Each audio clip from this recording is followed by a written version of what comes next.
Recording just began. Desktop number 2. There we are. So once again, I'm here 22nd of November, module 3, this page I made. Here are the files today. Today we're going to populate the grid. We're going to simulate that cellular automaton using Conway's Game of Life rules. And at the same time, then what we'll do is we'll, or after that, we'll develop a sort of unit that can be aggregated into a much larger cluster, right, and within our urban context. So we'll need these 2 files. These are what the 2 files we'll be working with for this project, right? There's a Rhino file and a Grasshopper file. Let me open both of those up respectively here. So if I go to open, I'm running Rhino 7. I've saved this down as Rhino 6, so anybody with Rhino 6 or 7 will be able to open it.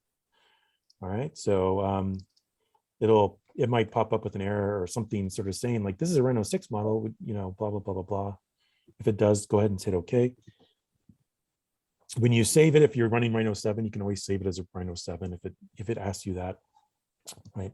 But essentially what you'll see is that I have, maybe you'll see, come on now. Some sort of chat here. I'm having the same problem with Rabbit not opening. When was that? All right. All right, well, I needed to know that before class today. Anyway, let me just wait for my machine here to, I don't know what's going on. Windows.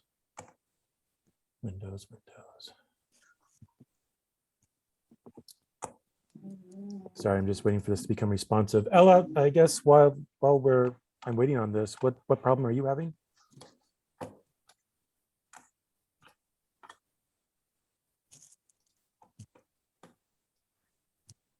Hello? I was having problems with the mouse.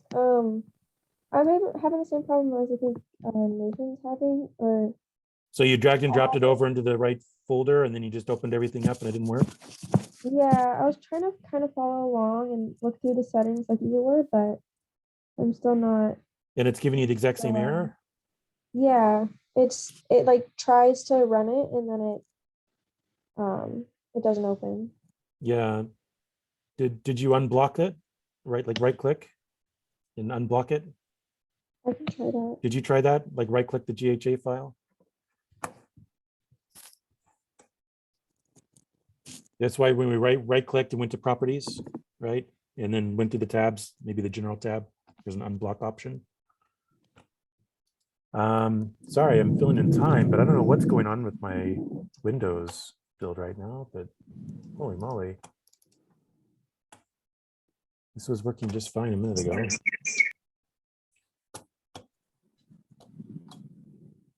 I'm just going to mute you, Alan. You were starting to echo on my microphone here.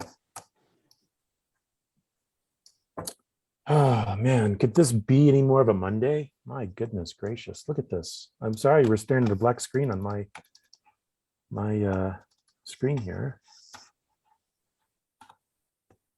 Really quickly, I guess, just to fill a few minutes here while we're waiting, is that I'm almost done photographing and grading all the grid shell submissions, which includes not only photographing them, but also photoshopping them and cleaning them up substantially. So once that's done, I'll let you know and I'll give you instructions for how to pick them back up. I'll also upload these in a place where I can share them with you. All right, so there we go. Oh, what the hell? All right. So anyway, what I've done ahead of time is prepared a urban site model, basically just streets and 9 blocks, a sort of 3x3 grid of city blocks, right? This is what we have here. We also have a few little red cubes over here. Okay, you'll notice that they're red because they're on a different layer. I'm going to go ahead and turn that layer off. All right, so city blocks are on. Unit ingredients layer is turned off. All right, and then Grasshopper, I'm going to go open up Grasshopper, right, which I already have. And I can open up this graph. Let's see, I think it's in downloads. Nope, wait, sorry, wrong downloads. This is what happens when you have 2 operating systems running at the same time. All right, so Morphocode, and they both call their downloads folder downloads. All right, here we go. open this bad boy up. What you'll see is that now it'll show this grasshopper preview of this sort of red grid overlaid on our city grid, right? These are sort of 10 by 10 cells, you know, arrayed in a 50 by 50 grid, which matches up precisely with the Rhino file I gave you. Right? Okay. And so this is kind of a big convoluted file, right?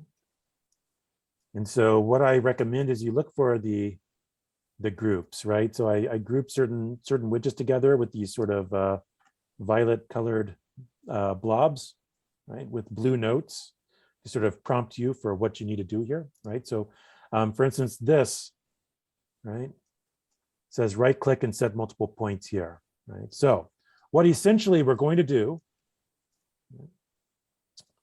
is this grid that Grasshopper is overlaid is our board game, right, for Conway's Game of Life, for the sort of initial conditions that we can give the cellular automaton in order to run and to produce multiple generations afterwards, right? All right, so watch carefully what I do, and then I'm going to ask you guys to do it, right? Follow along. So I'm going to go back over here, right click and set multiple points here, right, for this widget.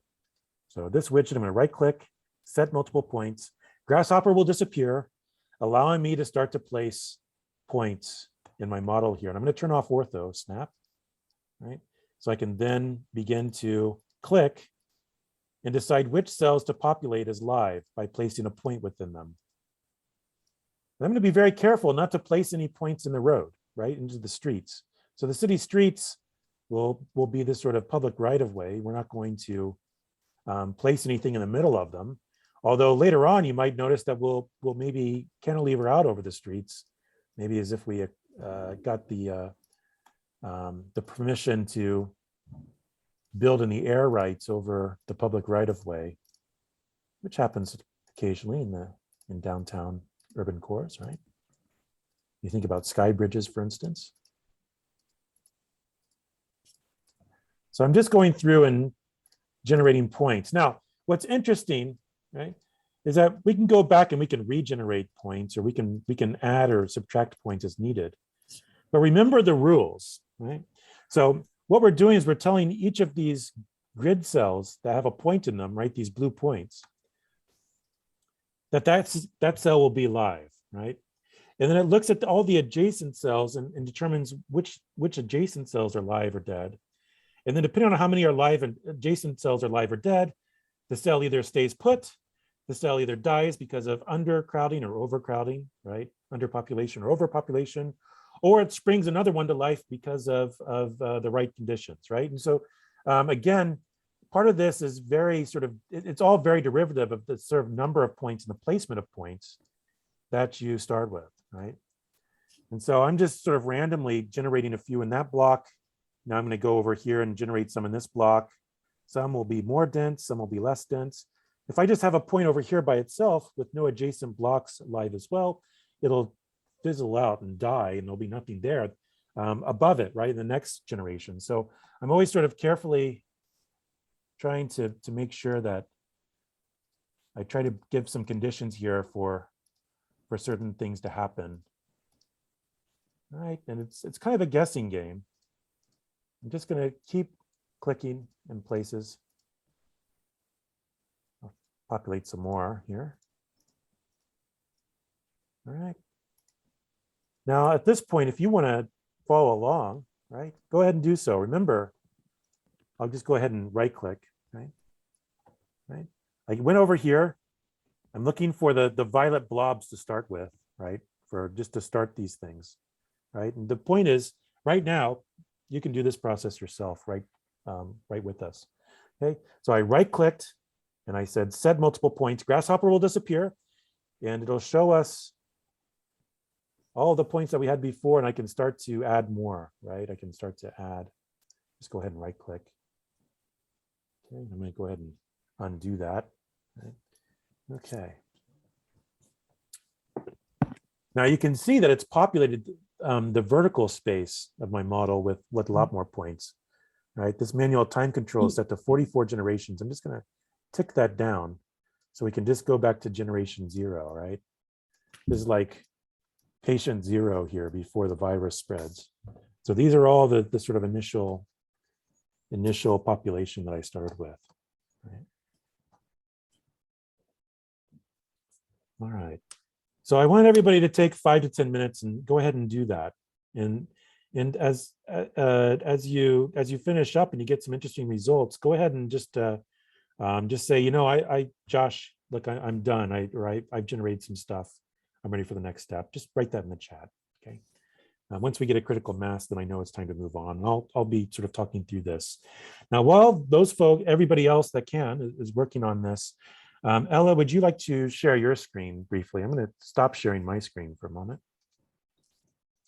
Stop share. All right, Ella, would you like to share your screen? And I just want to take a look at what happens. Yes, you want to populate all the blocks. Justin, good job. Yes. So I unblocked it and that fixed it. You unblocked it and it fixed it. Okay, great. So you can follow along. Yeah, I fixed mine too. Oh, okay. Well, perfect. Yananda, how's it going? Is it working for you now? No, unfortunately, it's not working for me. So what happened? So I tried doing opening and then it was giving me the Okay, go ahead and share your messaging. screen real quick. Let's get you on track. Okay. I really want to make sure that everybody's on pace here. All right. File type. Okay, hit OK. I'm not sure what's going on there. All right, so bring up those folders. Let's open up Grasshopper. I mean, let's see. Grasshopper. There we go.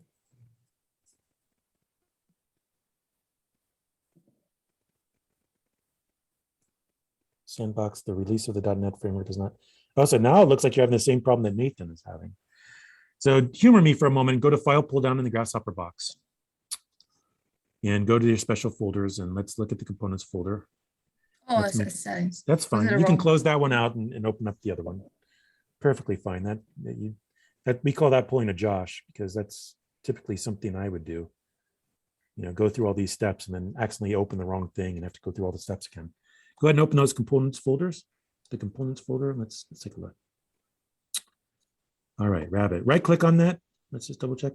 Nathan, what did you do to solve your problem? Because you had a similar problem with the same. So what I language. did was go to prop. So did you open it in the Grasshopper? Yeah, Mhm. we have it up Okay, so go into properties, now. Okay, properties. click on block right there down in the corner. Unblock. Oh, there you go. Yeah, you just need to unblock Where? this right here. Oh, this one here. Okay, Yeah, now hit and apply then apply. and then hit OK. We didn't Yeah, see the there you go. unblock option on yours. It's only you didn't see it. It only pops up when it's in the in this folder for some reason. Oh, okay. All right. So go ahead now, close everything out and open up Rhino again, and it should work. And my fingers are crossed for you, Yananda, because I really want it to work, darn it. Now go ahead and hit OK and close that out. Let me open the entire thing again and see if Yeah, it works. yeah, I let you know if exactly. it worked or not. Right, right. Okay. And Isaac says he's ready. Isaac, by the way, let me just double check and make sure, but I'm pretty sure I was completely blown away by your grid shell, man. Your grid shell was the sick, nastiest grid shell and I've seen yet. Unbelievable. Your Thank grid you. shell was freaking awesome. So well done. If I could stand up and give you a standing ovation, I would right now. All right. I appreciate it. Yeah, so anyway, well done, well done. And I've taken lots of photographs of it, and you'll get my photographs at some point. Don't worry. All right, so I'm just going to go ahead and reshare my screen, and let's check in with where everybody's at. All right. Sorry if that's screwing you up, or sorry. Somebody. Megan, do you need anything? All right, I'm going to mute you really quickly since you're just sort of popping up in my sound, okay?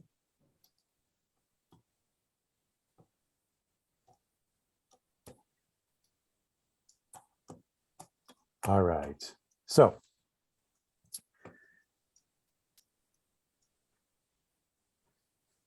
now one thing I would mention here, right? There's another way you can do this, right?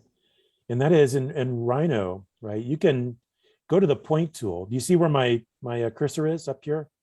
In the toolbar, the typical toolbar over here, you have the cursor and then you have points and then you have curves and surfaces and solids and stuff. So if you go to the point, I can place a point right? And just start to place Rhino points in these cells if I wanted to. Or if I have one going, I can just sort of say copy, and I can just sort of click it all around everywhere I want, right? Click, click, click, make a bunch of these, all right?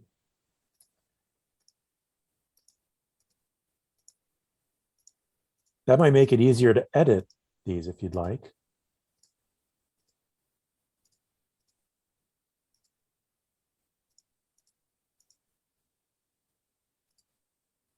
See if I can replicate some of this. Look, some of these blocks might be more dense and some of them might be more sparse, right? As far as the number of points you start with and cluster configurations, right?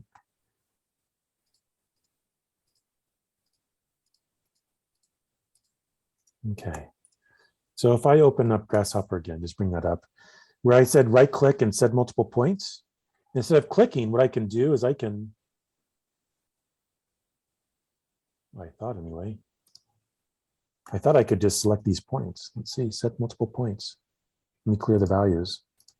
Set multiple points. Yeah, and I can just click and drag and select all those points I made in Rhino as well if I wanted to, right?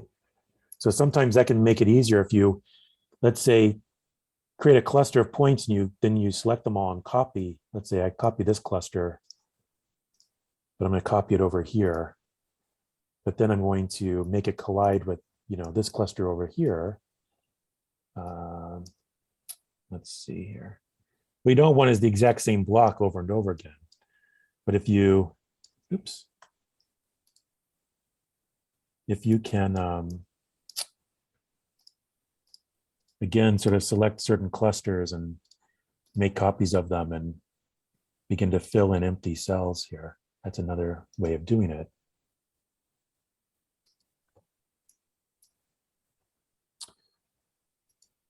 Okay. So as you complete, like Isaac, you chatted in the box that you're done, and some others might be as well. I'm just going to keep going to this widget that we right-clicked and set multiple points. I'm just going to clear the values. I'm just going to say set multiple points. I'm going to select all of these points from that I made in Grasshopper again, or that I made in Rhino. Go ahead and select these happy little points there. Haven't filled in all the blocks yet.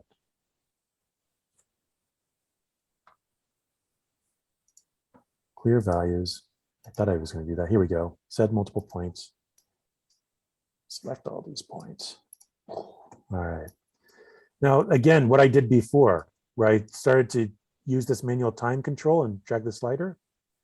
If you want, you can carefully drag this up or down and start to see what it does over multiple generations to sort of grow a building. There we go. Interesting, right? Starts to grow.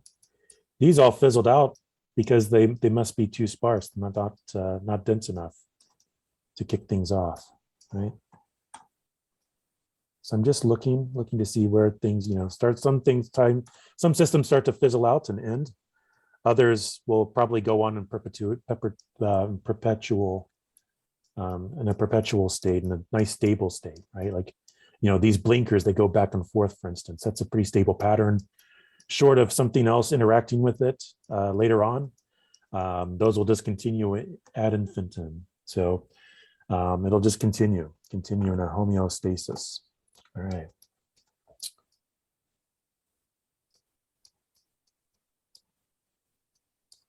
What's also interesting, you might notice this, is it started something over here. And it was basically where the graph left the edge over here on this side, it picked up on this side, which is an interesting phenomenon. All right, so I'm just going to go ahead and set this back to 0. And I'm just going to, again, I'm going to right click, clear values. And I'm just going to, again, in Rhino, very carefully, I select some of these points. There we are. Make some copies and start copying them around and start to make some interesting clusters here in different locations, entirely within the blocks, right? Not outside in those street corridors, just in those blocks. I might look at a different sort of cluster configuration like this one, copy this around a little bit, start to fill in some of those blanks, let it interact with these other groups, right? Looked like this over here needed some more cells in order to place some right there in order to not fizzle out so quickly.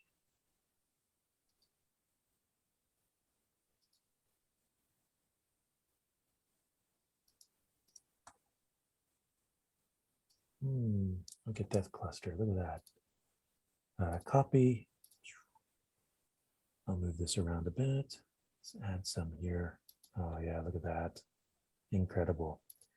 All right, I have a feeling we're gonna have some pretty interesting stuff going on here. All right.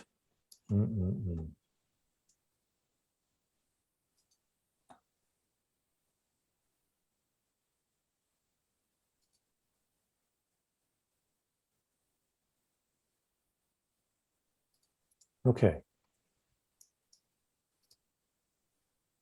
Just remove that stray point I accidentally put out in the street, right? Okay, so how are we doing back at our laptops? Ready, it's still not working. Mine doesn't grow. Should I wait until the end to solve this problem so I don't get in the way of the other students? Yeah, maybe. Yeah, I'll just keep coming back to you, Nanda. Sorry, it's still not working. Good grief. That's frustrating. All right, so I'm going to go back over here, right click and set multiple points. Set multiple points. Just going to select all these points I've made here in Rhino. All right. Again, if I need to add some somewhere, here's how I can test that. I'm going to go over here and I'm just going to adjust the slider up. Look at that. That's pretty interesting, right? All right. So remember, according to those rules, every generation, every sort of tick on this timer becomes a new floor stacked on the other old generation, right? And so this thing starts to grow vertically. It's like we're growing a city, which, you know, would be pretty interesting if we could like make slime molds structural and then program them. Once I press done with my points, they vanish.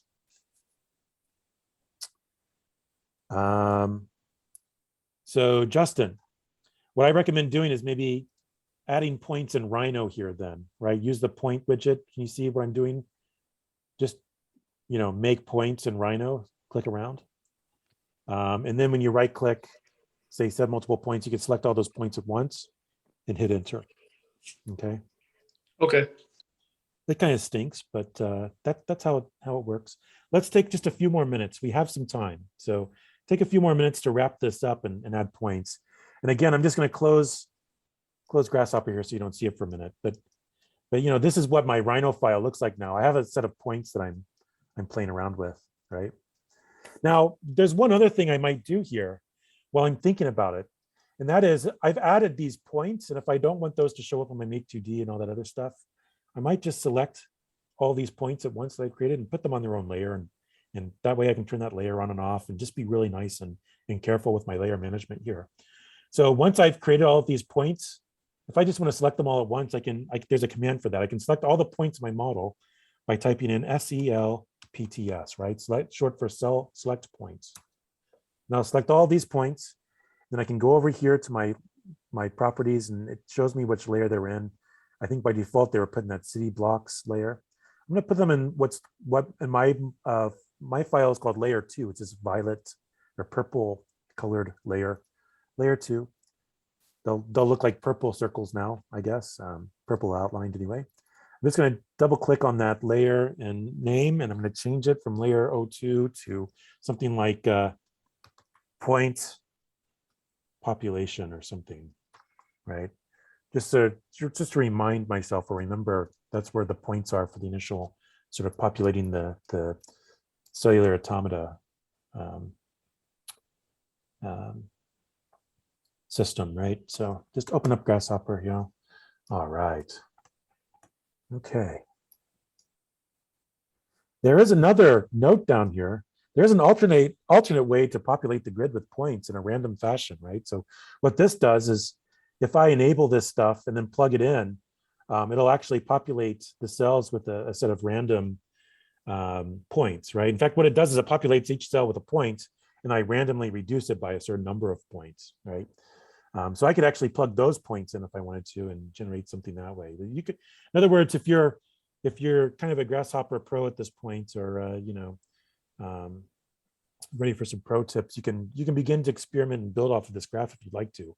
But for the majority of us, I think, just going through the motion here and generating something interesting, looking at generative design as this sort of way of working, right? Where we can control the parameters and the starting conditions, but then the computer sort of spits out some results at us based off of the rules that we create. And then making a set of drawings off of it. That's the point here. Okay, so again, what I've been doing so far, if you look at this entire graph, I've just been focused over here on this left-hand side, right here, right-click and set.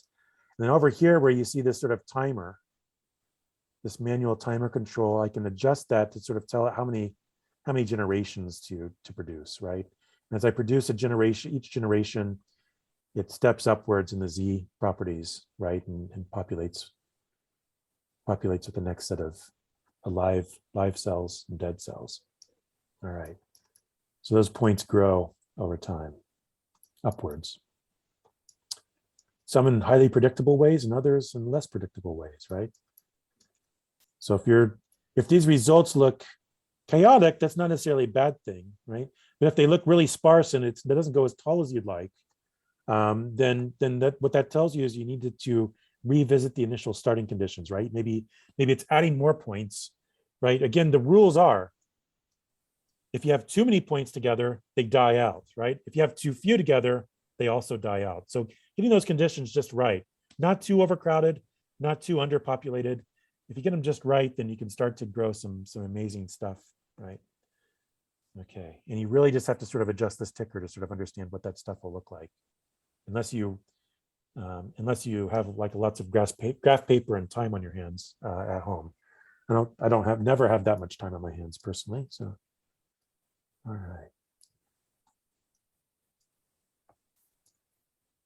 It looks like we have some stuff growing over here that's sort of floating, right?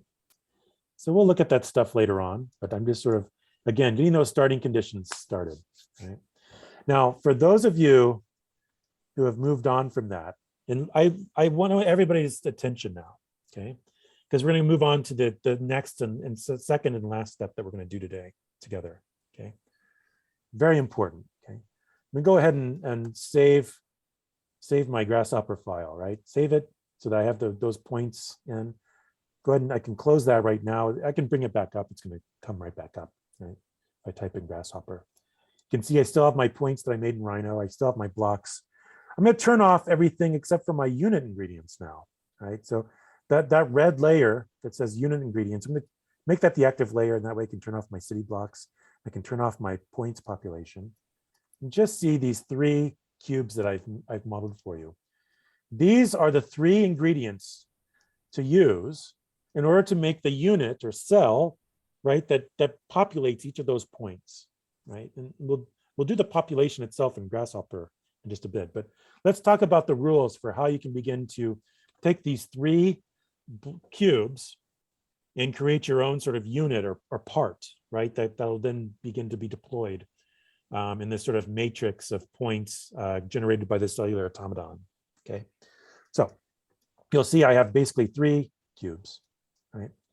And I'm going to show you guys these tools right here. They're called the Boolean tools, okay? You see these 2 spheres that look like they intersect each other. Like 2 bubbles sort of intersecting, sort of cohesing into one bubble. Like if we're looking at like water bubbles, for instance, right? So there's Boolean union, there's Boolean difference, there's Boolean intersection, there's Boolean split, all right? Those are the four operations that I want you to use only. Anything else other than that, this becomes way too complicated. Forget about it, right? And the idea here is that with a very simple set of parts, a very simple set of operations, and then a very, very large sort of pattern that sort of has emergent properties like the cellular automaton and repetition, we actually generate complexity from very simple parts, right? So that's the premise here. That's the idea here. So let's take a look at these 2 cubes that I have intersecting each other, right? First, and I'll just demonstrate quickly what each of these do. So I'll go with the Boolean difference first because that's the easiest one to see. do Boolean difference, and it says select the surface or polysurface to subtract from. All right, so I'll select this one and hit enter or right click, and then select the surfaces to subtract with. I'll go ahead and select this one and hit enter. All right, and now you can see that it looked like the second box took a bite out of the first box. So I subtracted whatever the intersection was from the first box out of that second box, and essentially made a sort of a three-dimensional L shape, right? All right. Don't ask again. What is this, a dictation thing? Must be a Mac thing. I must have hit the wrong key sequence here. All right. So let's look at Boolean intersection. Same thing. Select the first set of surfaces or polysurfaces. So I'll select this one and hit enter. Then the second and hit enter. Now, all I have left is the mass or the space that was the intersection between these two volumes, right? So that's the Boolean intersection, right? Go ahead and undo that. Split is interesting. What it'll do is it'll give me the intersection and then the two byte outs, but it'll keep them all and it'll just break them up into their own sort of volumes, right? So really, I think we're looking at intersection difference in union. What does union do? Union, right now, if you look at this on the inside, you can see it in my ghosted or X-ray view here. You can see that these are two distinct shapes and they're solids and they intersect each other. When I do the union, I'll go ahead and select them and hit enter. Right? It basically trims everything away to make it one large solid, watertight solid, right? With empty space in the inside. All right, so that can be really handy as well. So what I want you to do is compose these three cubes together in some way, and then perform one or two Boolean operations in order to create one closed polysurface, right? Just one closed polysurface. So I can't have two of these together, right? Like these two things, these are separate polysurfaces. That won't work in our graph if we have those, as just separate polysurfaces. We want them to be one, polysurface. So let me give you some examples, right? There's lots of different ways to sort of think about this, but if I, let's see, go back to four viewports here and zoom in on each of these, and I'm just going to turn on ghosted mode for each of these just so we can see a little better, right?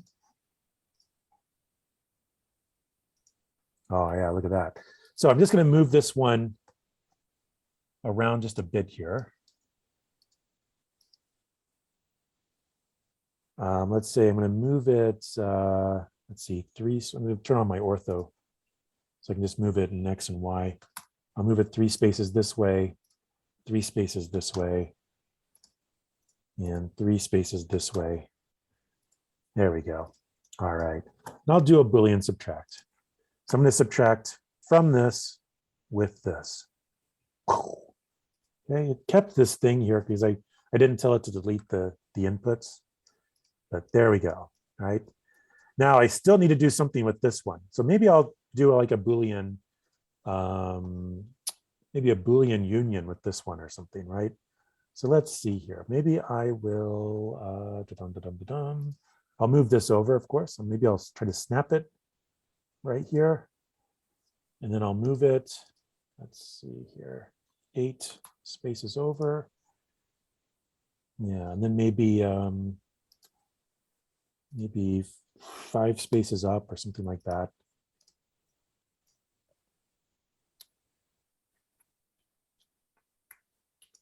Something goofy like that, why not?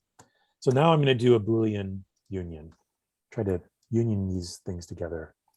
All right, there we go. So that would be my unit. Right? Now when I select this, it says one closed polysurface, right? So that's nice, right? And we go ahead and make sure that stays at that 0, 0 point. All right. Okay. And what I'm going to show you next, right, is what we're going to be doing with this. I'm going to go ahead and open up Grasshopper again. Okay.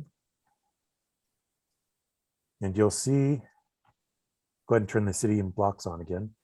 But now I'm going to go over a different part here in my Grasshopper graph where it says use this to reference your unit over here. And again, I'm looking for a violet blob, always zooming in on those. Those will have notes here. in blue notes to prompt me for what it needs. In this case, there's an orange widget telling me that it's missing information. I can right click on that and say set, and can say set 1B rep. And I can go ahead and select this. And what it's going to do is it's going to instantiate that unit across all of these points. So let's go ahead and take a look at what it does. All right.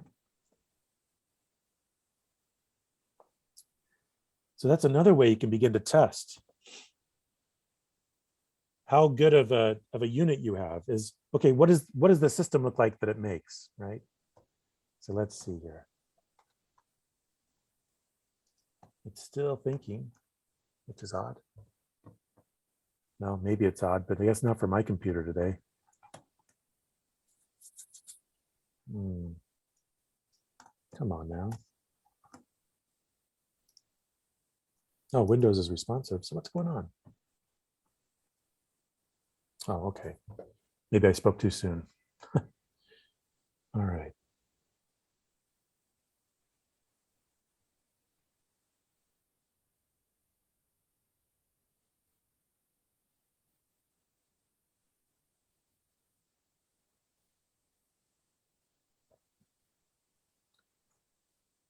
Okay.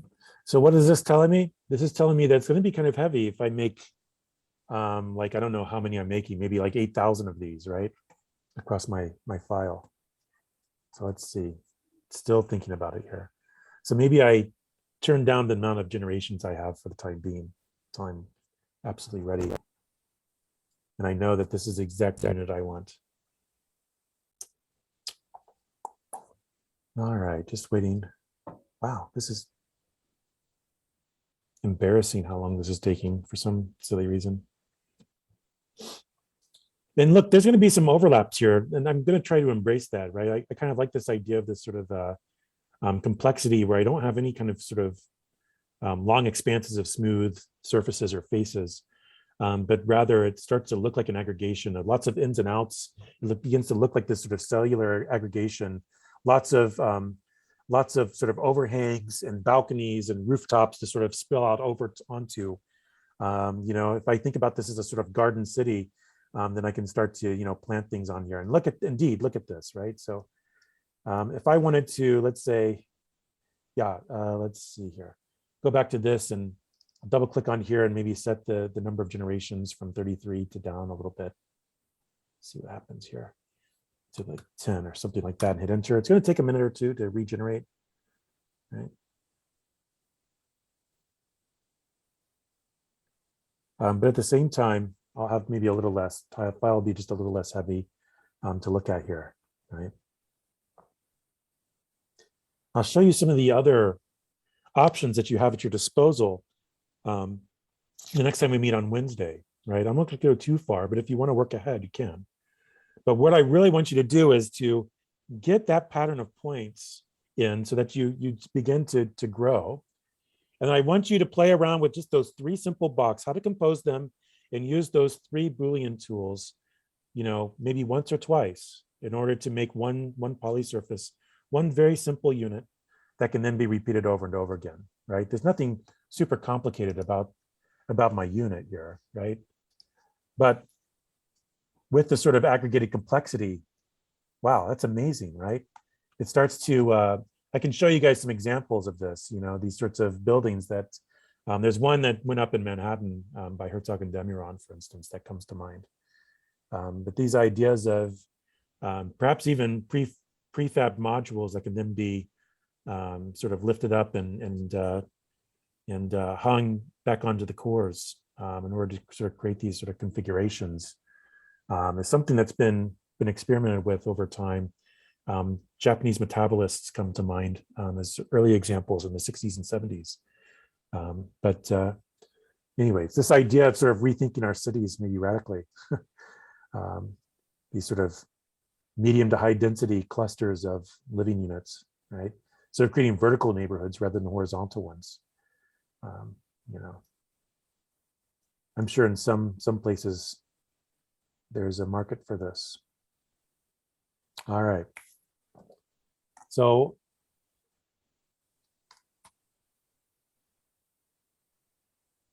since I'm recording this, I'll show you one last thing is that when you get to the end here, all the way to the very right, here we have these. I can go ahead and bake these in if I wanted to into Rhino. All right, let's say I'll bake them on layer 3. Let's say hit OK. They'll get baked into Rhino. Then I could always go ahead and change the number of generations or the point patterns, or I can change the unit and regenerate another set if I wanted to, right? But what I want is one really good sort of set, right? And so making sure that the unit that you're using is good, making sure that the points you have is good. What we'll do and on Wednesday is we'll look at these, we'll adjust them up so they become tall. We'll bake them in, and then we'll talk about how to generate the drawings from them, okay? And we'll do that in class. So we have about 15 more minutes, 20 more minutes. And I want you guys to make sure that you have everything set. There's a chance to ask me questions or to show off the results if you'd like to. That's perfectly fine by me. I'm gonna go ahead and hit save here, so I can always have this as a demonstration model. Why not, right? Save my Rhino file where it's at. Here it's where it's saying, okay, I'll say Rhino model. I'll just append version 7 on here, just so I remember what this is. All right. All right. I'll hit save. If you're running Rhino 6, then you should be just fine. All right.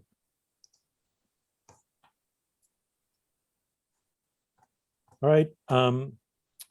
So again, let me know if anything crazy is happening here. I'll go ahead and save that too. Why not? Update's ready to be installed. Nope. Not right now. All right. So Yananda, what I'd like to do is just take a look at yours real quick. I'm going to stop sharing and I'm going to stop recording.